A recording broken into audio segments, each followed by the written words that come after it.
Good evening everyone, welcome back to our channel. Today we will discuss about introduction of ethers. आज हमारा new chapter start हो रहा है, that is chemistry of ethers. तो इस chapter में हम ईथर्स के बारे में एवरीथिंग जो भी है सब कुछ पढ़ेंगे।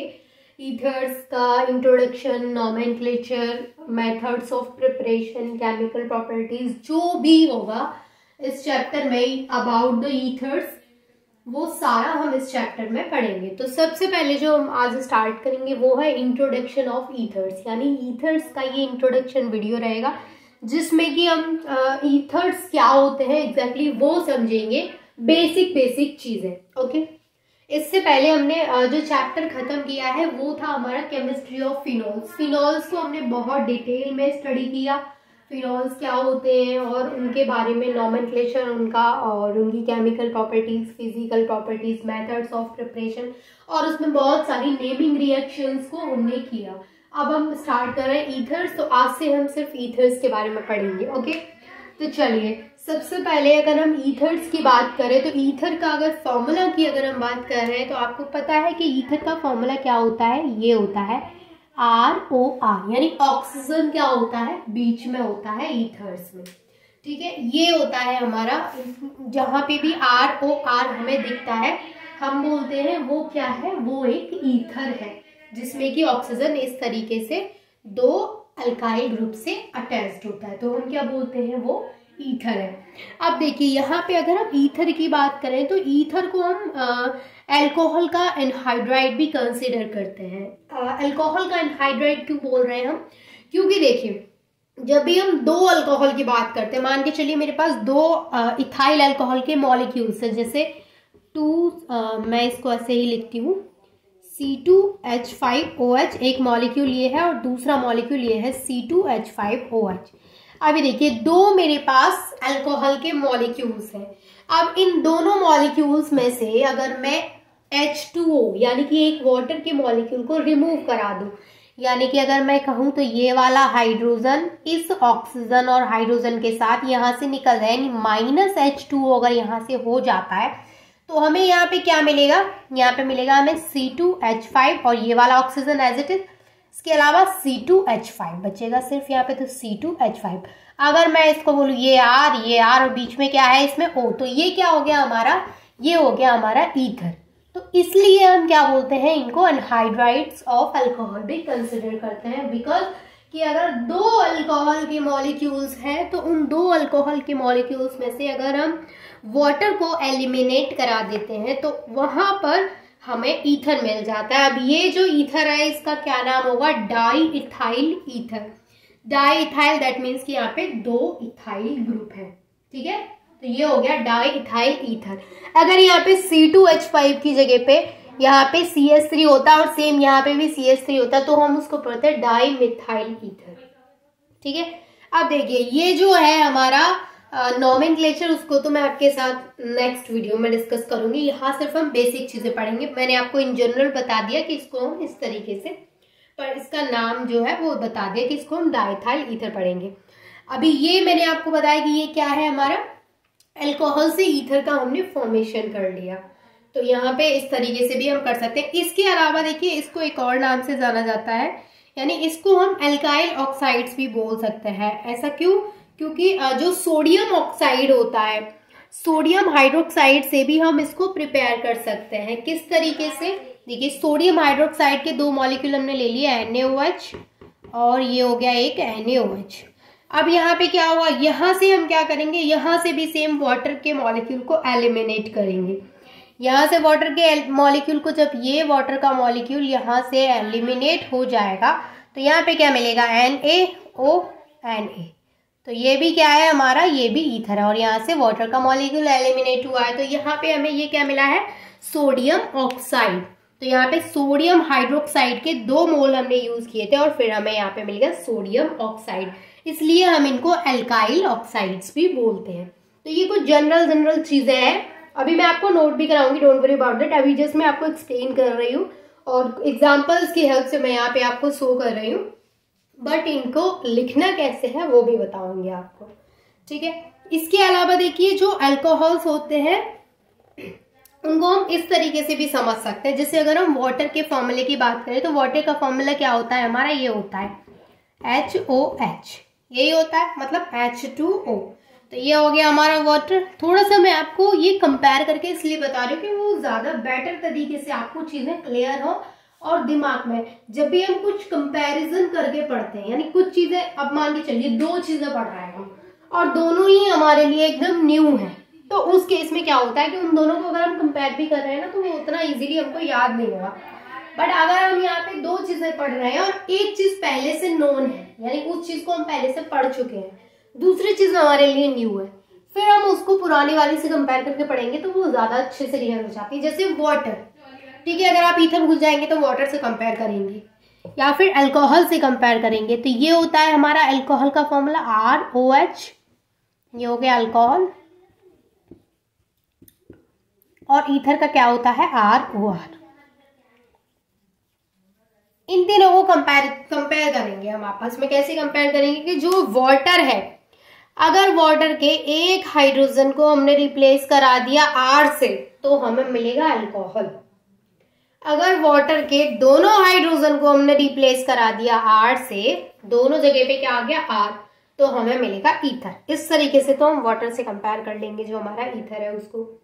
अल्कोहल से कैसे कंपेयर करेंगे कि जो ROH है, जो अल्कोहल में ROH है, उसके उस हाइड्रोजन को वहां से हटा के उसकी जगह पे R लगा देंगे, यानी कोई भी अल्काइल ग्रुप रख देंगे, तो उसको हम क्या बोलेंगे, ईथर बोलेंगे। ठीक है, तो ये मैंने आपको जो भी बेसिक चीजें थी अबाउट ईथर्स वो आपको बताई हैं। इसके अलावा अगर हम इसके क्लासिफिकेशन की बात करें तो इसके अलावा इसका जनरल फॉर्मूला की बात करते हैं, तो जनरल मॉलिक्यूलर फॉर्मूला जो होता है इसका वो होता है CnH2n+2 और ये है ऑक्सीजन। Cn, जैसे कि अगर हमें पता है कि वहां पे कार्बन कितना है, जैसे एक एग्जांपल करके देख लेते हैं। ये हमारे पास हमें डाई इथाइल ईथर का वहां पे वो जनरल फॉर्मूला निकालना है, तो हम कैसे निकालेंगे।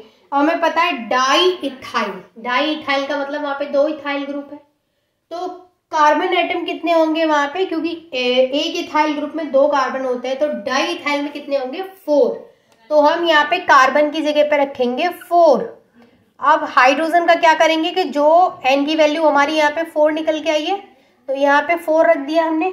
अब यहाँ पे क्या करेंगे 2 × n, तो 4 प्लस 2 है यहाँ पे, तो 2, और ये हो गया हमारा ऑक्सीजन। तो ये हो गया C4, 2 4 8 + 2 10 H10, और ये एक ऑक्सीजन एज इट इज। तो यहाँ पे हमारा जो डाईइथाइल ईथर का फॉर्मूला निकल के आया है, जनरल फॉर्मूला, वो है C4H10। तो काउंट कर लेते हैं इसमें कितने हैं, तो यहाँ पे कितने हैं, कार्बन 4 है, हाइड्रोजन कितने हैं 10, और ऑक्सीजन कितना है 1। तो इस तरीके से हम जनरल फॉर्मूला को लगा के यहाँ पे इस तरीके से चेक कर सकते हैं। अच्छा, दिमाग में आ रहा होगा कि ये तो जस्ट मैंने यहाँ से देख के ऐसे बता दिया। चलिए मिथाइल का करके देख लेते हैं, डाई मिथाइल ईथर का है ना, तो मैं यहाँ से इसको हटा दूँ। अब हम यहाँ पे डाई मिथाइल ईथर को करके देख लेते हैं, ज्यादा अच्छे से चीजें क्लियर हो जाएंगी।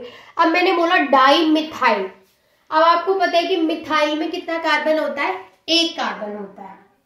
अब मैंने बोला डाई मिथाइल, दैट मीन्स कि वहां पे 2 मिथाइल ग्रुप की बात हो रही है, तो 2 मिथाइल ग्रुप में कितने कार्बन होंगे, 2 कार्बन होंगे।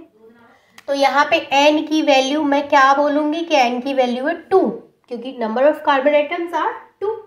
तो यहाँ पे हम रखेंगे C2, यहाँ पे H2 × n की जगह पे क्या रखेंगे 2 प्लस ये क्या है 2। इसके अलावा हम यहाँ पे क्या रखेंगे, एक ऑक्सीजन। यही था हमारा जनरल फॉर्मूला। अब इसको करेंगे C2, ये 2 2 4 + 2 6, C2H6,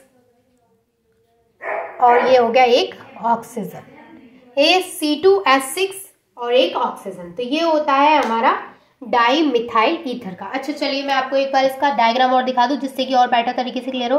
डाई मिथाइल ईथर का जो जनरल फॉर्मूला होता है वो होता है CH3O CH3। काउंट करें, नंबर ऑफ कार्बन्स 2, हाइड्रोजन्स 3 और 3 6। तो इस तरीके से हम चेक कर सकते हैं कि जो जनरल फॉर्मूला है हमारा वो वर्क कर रहा है कि नहीं कर रहा है। तो वो जनरल फॉर्मूला ईथर्स का है तो डेफिनेटली वर्क करेगा ही। ठीक है, तो मैंने आपको यहाँ तक चीजें क्लियर करा दी।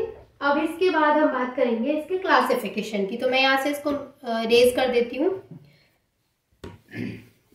अब आपको इतनी सारी चीजें जो मैंने एक्सप्लेन किया है, होप कि आपने नोट की होंगी, बट मैं थोड़ा थोड़ा आपको नोट भी कराऊंगी कुछ पॉइंट्स में, ठीक है। पॉइंट्स में आपको नोट कराऊंगी मैं।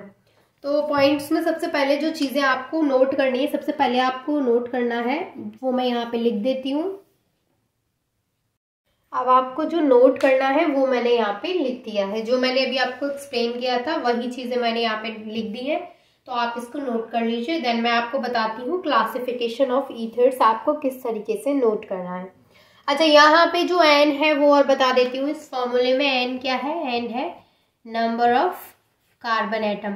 अभी जिस मैंने आपको दो एग्जांपल्स बताए थे, डाइमिथाइल ईथर और डाइथाइल ईथर के, वो एग्जांपल्स के थ्रू भी आप समझ गए होंगे कि वहां पे जो एन की वैल्यू है वो हम नंबर ऑफ कार्बन एटम्स के बेस पे बताते हैं, ठीक है। चलिए फटाफट से इसको नोट कर लीजिए। देन हम बात करते हैं क्लासिफिकेशन ऑफ ईथर्स की।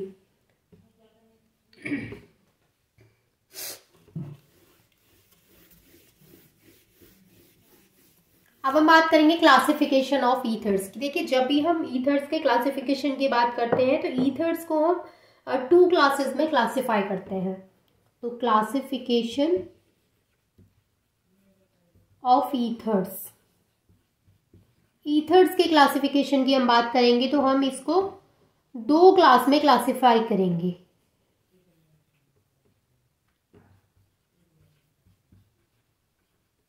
ठीक है, पहले जो हमारे ईथर होंगे वो होंगे सिंपल और सिमेट्रिकल ईथर।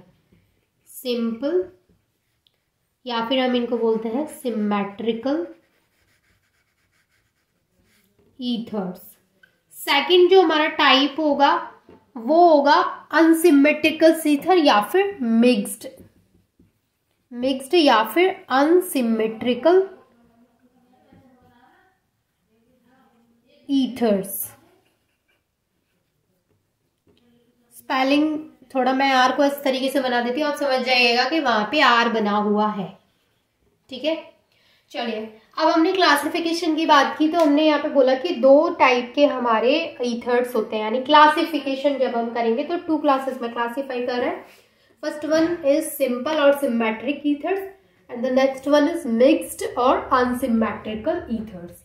यानी सिमेट्रिकल और अनसिमेट्रिकल ईथर्स होते हैं।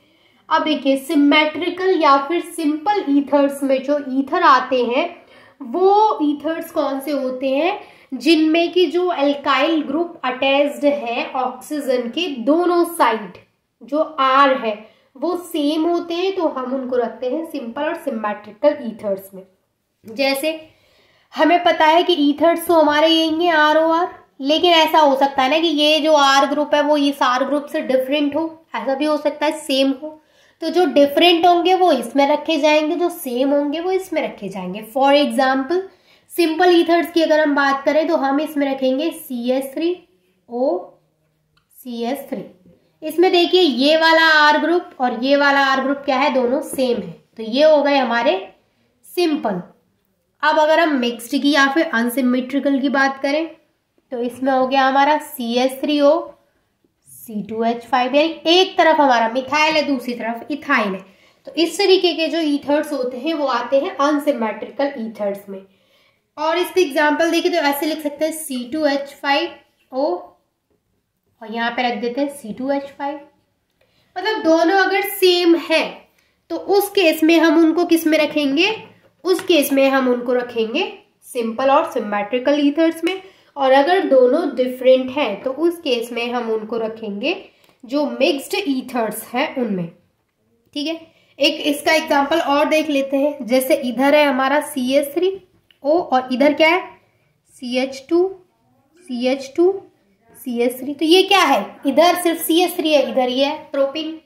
तो इधर प्रोपाइल ग्रुप है, इधर मिथाइल ग्रुप है, तो वो इसी के बेस पे क्या होता है? Mixed ether. यानी कि जो दोनों R ग्रुप है वो डिफरेंट है इस वाली साइड, और जो दोनों R ग्रुप है वो सिमिलर है इस वाली साइड। तो इसके बेसिस पे हम इनको 2 क्लासेस में क्लासिफाई करते हैं। तो ये था हमारा इंट्रोडक्शन ऑफ ईथर्स।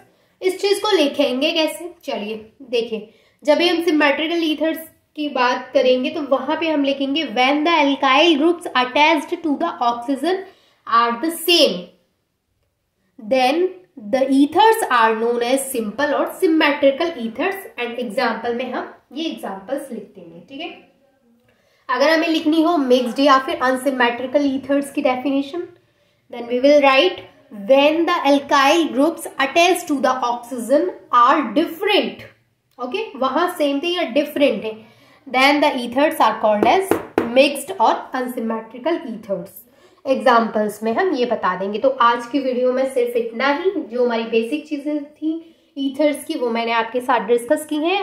कल मैं आपके साथ इसका नॉमेनक्लेचर डिस्कस करूंगी कि जो भी ईथर्स होते हैं उनका नॉमेनक्लेचर हम किस तरीके से कर सकते हैं। और बहुत इंपॉर्टेंट है कि ईथर्स का नेमिंग करना आना भी चाहिए, ईथर्स का नहीं सभी का आना चाहिए, बट ये चैप्टर हमारा ईथर का चल रहा है तो हम ईथर्स के बारे में ही पढ़ेंगे।